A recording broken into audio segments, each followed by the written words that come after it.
tell us what got you to writing the article today, and sort of what do you suggest Twitter does?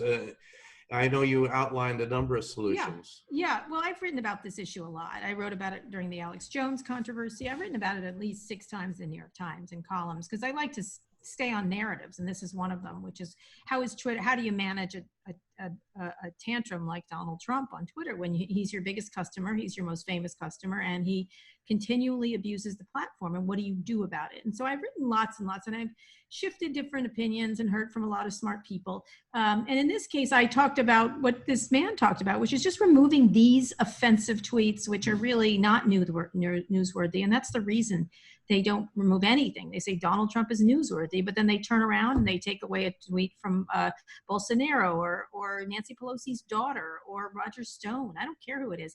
They don't have any rhyme or reason of why they do anything except that Donald Trump gets to do whatever he wants. He can walk down the Fifth Avenue of Twitter and shoot anyone he wants and nobody's going to arrest him. And so in some cases, some of these tweets should come off. He could keep the others. People can take pictures of his offensive tweets and spread them all over.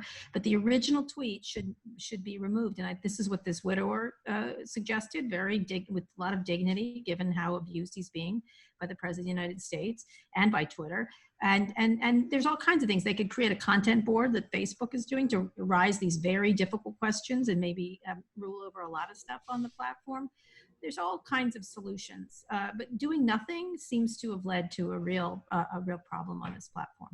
And what would you tell Jack directly? I have told him. I've discussed it with him during the Alex Jones things. He's very thoughtful. Let me just say, I think he really is thoughtful. And people make a lot of fun of his beard or his clothes. I think it's ridiculous the kind of abuse he gets in that regard about his looks and things like that, and his meditation.